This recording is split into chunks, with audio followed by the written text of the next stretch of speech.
Okay, so can you tell us a little bit about yourself and how long you've been in business? Uh, I've been in the exotic animal industry since 18 now. That makes me old.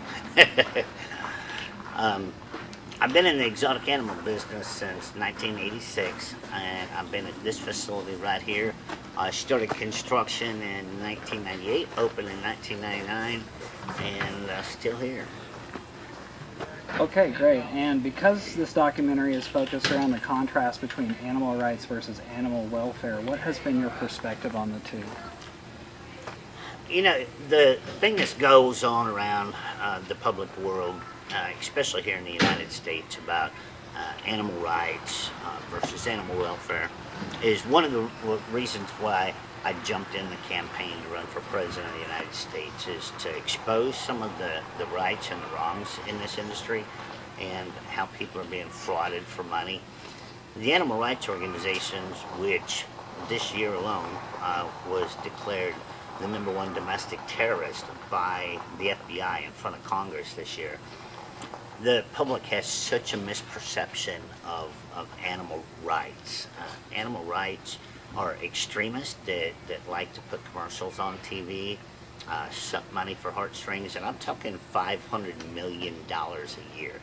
And very little, if only 1% of that actually goes to helping animals.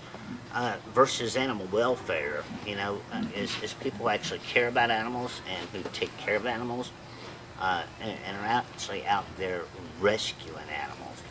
And the biggest thing about the exotic animal industry with animal rights versus animal welfare, which I am a huge part in, is you see all these organizations out there that are non-profit, using nothing but a tax loophole to make money for themselves, doing exactly the same thing that they're complaining about other facilities and private owners and other people exploiting animals for money. Because you can take a look on any animal rights website that supports different organizations and different facilities that combat playing with cubs, breeding, exhibiting, exploiting animals, so on and so on. And they do the exact same thing. They sell tickets. Can you get this out of here? They just started doing this. Yeah, they've been quiet all day. No, he's fixing to play the drums now. He does this all day. Watch him. He said, "Dad, here you come. You're taking my drum."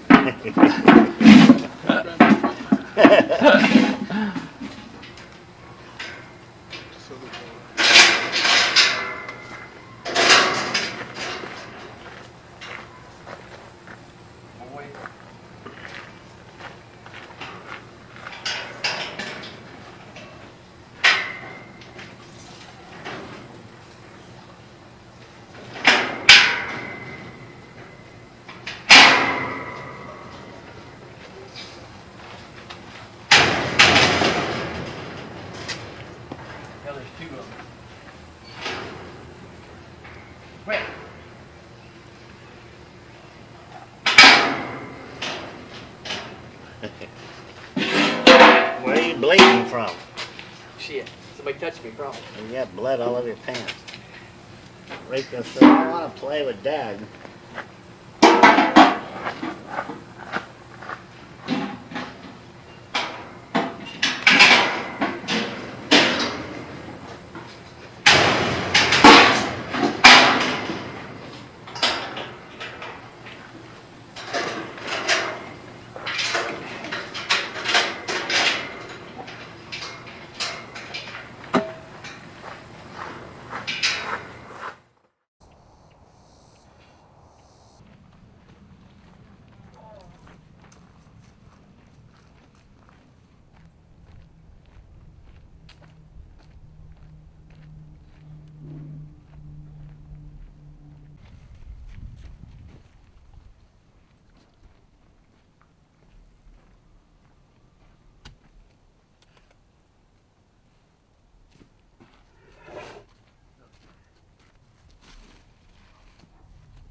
The people and the facilities out there that I consider animal rights organizations are the ones that are complaining about private owners and whether you pay to play with animals or you get to touch animals or you take animals around to do educational shows and so on and so on. But if you look at all their websites, and I can name 20 right off the top of my head, they're doing basically the exact same thing.